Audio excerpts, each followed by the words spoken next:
Hello friends, जैसे कि आपको पता है मैंने BH सीरीज़ की रजिस्ट्रेशन की गाड़ी अभी ली है। और बहुत से लोग मुझे फ़ोन करके मैसेजेस करके पूछ रहे हैं कि BH रजिस्ट्रेशन के लिए आपको गाड़ी के लिए क्या प्रोसेसेस रहेंगी। तो मेरा बोलना यह है कि बहुत अच्छी बात है कि आप लोग BH रजिस्ट्रेशन की गाड़ी लेंगे तो, क्योंकि जैसे कि आपको पता है कि स्टेट टैक्स जो होता है वो आपको वन टाइम टैक्स होता है और वो फुल अमाउंट आपसे लिया जाता है। लेकिन जो BH रजिस्ट्रेशन की गाड़ियों में होता है उसको आपको हर 2 ईयर्स में आपको जो टैक्स भरना होता है वो आपको ऑनलाइन पोर्टल पे भरना होता है।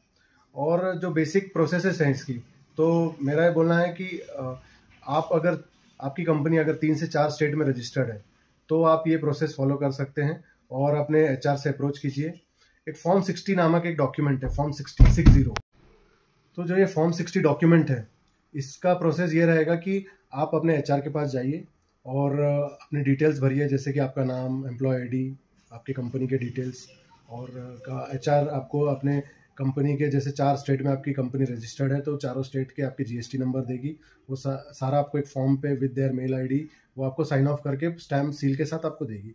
तो इसमें ज़्यादा कुछ नहीं है, ये सब आपको डॉक्यूमेंट सिर्फ RTO में सबमिट करने हैं। ये आपको भी नहीं करने हैं, आप अपने डीलर से बात कीजिए, डीलर आपको ये सबमिट करवा देगा। और इसमें ज़्यादा दिन का प्रोसेस नहीं रहेगा। ये आपका जस्ट जैसे आप गाड़ी जिस दिन लेने वाले हों उससे 1 या 2 दिन पहले भी आप ले सकते हैं। और ये डॉक्यूमेंट जैसे आप सबमिट करेंगे, ये डॉक्यूमेंट RTO में सबमिट होने के बाद आपको BH रजिस्ट्रेशन का नंबर मिल जाएगा।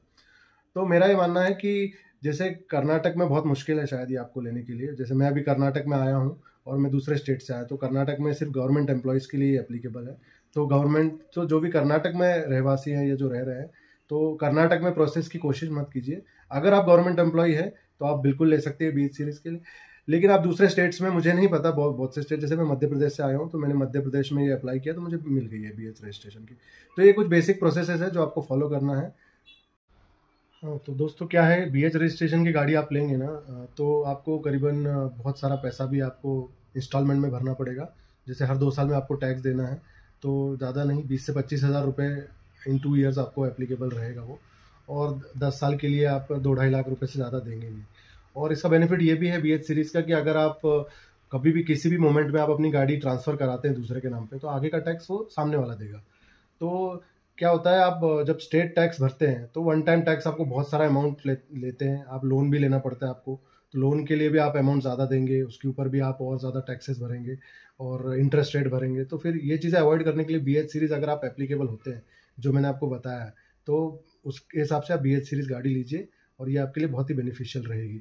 और जैसे मैंने मेरी गाड़ी के बारे में बताऊँ तो अप्रॉक्सीमेटली मैंने 4 लाख रुपये में देख रहा था जो जो स्टेट गवर्नमेंट टैक्स है।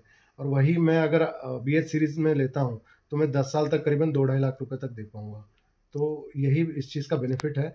और चीज़ें अगर आप जाएँगे तो गाड़ी टू गाड़ी वेरी होगा और टैक्सेस भी वेरी होंगे। तो मेरे फिगर्स पे मत जाइएगा, ये टेंटेटिव फिगर्स मैं जो दे रहा हूँ, लेकिन इन सब का मेरा बोलने का मतलब। तो इसी प्रकार के अगर आपको कोई इन्फॉर्मेशन लोन रिलेटेड या आपको BH सीरीज़ की गाड़ी लेनी हो या मेरी गाड़ी XUV के बारे में आपको कुछ इन्फॉर्मेशन चाहिए तो आप मुझे कमेंट बॉक्स में कमेंट कर सकते हैं। मैं उसका लिंक भी डाल दूंगा और कुछ आपकी क्वेरीज का आंसर हो तो मैं आपको लिंक पे ही दे दूंगा, है ना। Thank you very much.